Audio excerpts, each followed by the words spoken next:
Salut tout le monde, on va essayer de résoudre cet exercice, l'image et noyau d'un endomorphisme.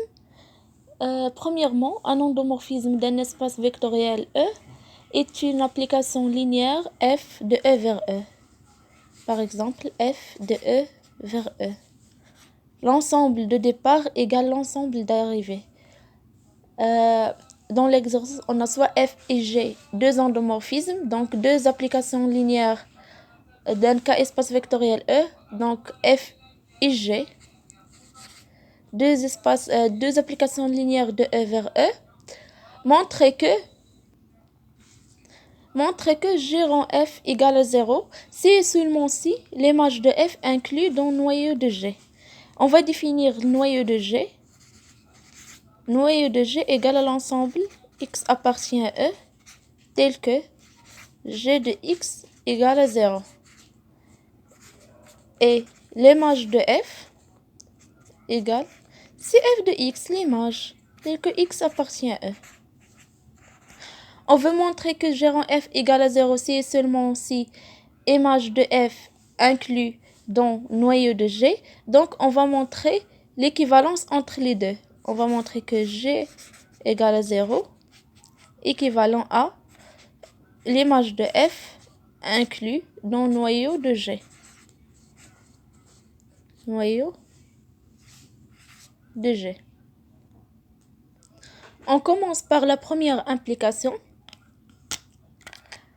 G rond f égale à 0 implique donc que image de f inclus dans G, inclus dans le noyau de G.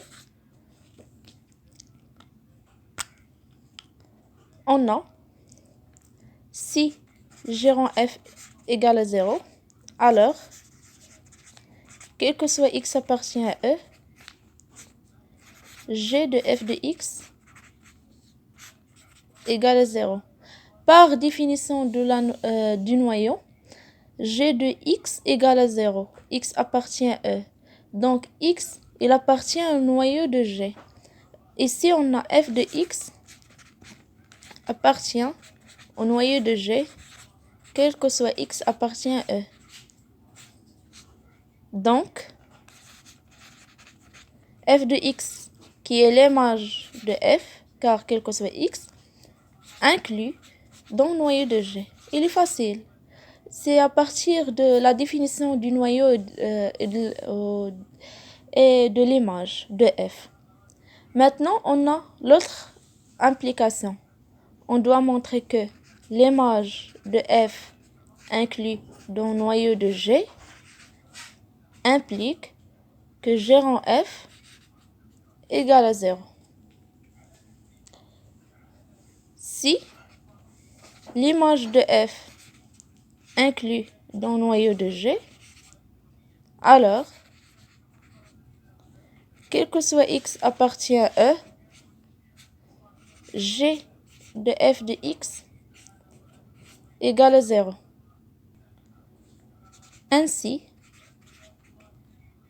G rond f égale à 0. Par les deux implications, on a montré que G rond f égale à 0, équivalent à l'image de f inclus dans le noyau de G. Comme vous voyez, c'est très facile. On a montré les deux implications par les définitions de noyau et l'image de l'application linéaire f et g.